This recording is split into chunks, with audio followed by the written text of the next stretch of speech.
ಪ್ರೀತಿಯುಳ್ಳ ದೇವರ ಮಕ್ಕಳೇ, ನಿಮ್ಮೆಲ್ಲರಿಗೂ ಯೇಸು ಕ್ರಿಸ್ತನ ಮಹೋನ್ನತ ನಾಮದಲ್ಲಿ ವಂದನೆಗಳು. ಈ ದಿನದ ದೇವರ ವಾಕ್ಯ ಮತ್ತಾಯ 5ನೇ ಅಧ್ಯಾಯ 14ನೇ ವಚನ. ನೀವು ಲೋಕಕ್ಕೆ ಬೆಳಕಾಗಿದ್ದೀರಿ, ಅಂದರೆ ನಿಮ್ಮಿಂದ ಬೆಳಕು ಕೊಡಲು ಸಾಧ್ಯ.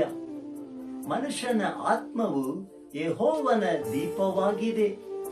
ನಿಮ್ಮ ಒಳಗಿನ ಮನುಷ್ಯನು ನಿಮ್ಮ ಭಾವನೆಗಳನ್ನು, ನಿಮ್ಮ ಅನಿಸಿಕೆಗಳನ್ನು, ಯಾಕೆ ನಿಮ್ಮ ಇಡೀ ಶರೀರವನ್ನೇ ಪ್ರಕಾಶಿಸುವಂತೆ ಮಾಡುವ ಬಲವನ್ನು ಹೊಂದಿದವನಾಗಿದ್ದಾನೆ.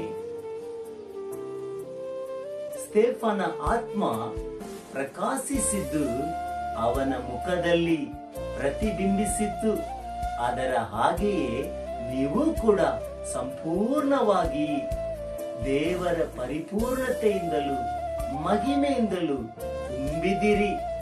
ನಿಮ್ಮ ಶರೀರದಲ್ಲಿ ಇರುವ ಒಂದೊಂದು ಅಂಗಗಳು ಕೂಡ ದೇವರ ಪ್ರಕಾಶವನ್ನು ಪ್ರತಿಬಿಂಬಿಸಿಕೊಂಡೇ ಇರುವುದು.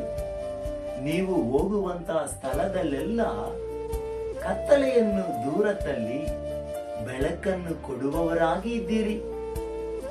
ಗತಕಾಲದಲ್ಲಿ ಅಥವಾ ಪೂರ್ವ ಕಾಲದಲ್ಲಿ ನೀವು ಕೂಡ ಕತ್ತಲೆಯಲ್ಲಿ ಇದ್ದವರು, ಈಗಲೂ ಕತ್ತನೊಳಗೆ ನೀವು ಪ್ರಕಾಶಿಸುವವರಾಗಿದ್ದೀರಿ. ಬೆಳಕಿನ ಮಕ್ಕಳಾಗಿ ನಡೆದುಕೊಂಡು ಪರಲೋಕದಲ್ಲಿ ಇರುವ ನಮ್ಮ ತಂದೆಯನ್ನು ಮಹಿಮೆ ಪಡಿಸಿರಿ. God bless you. ದೇವರು ನಿಮ್ಮನ್ನು ಆಶೀರ್ವದಿಸಲಿ.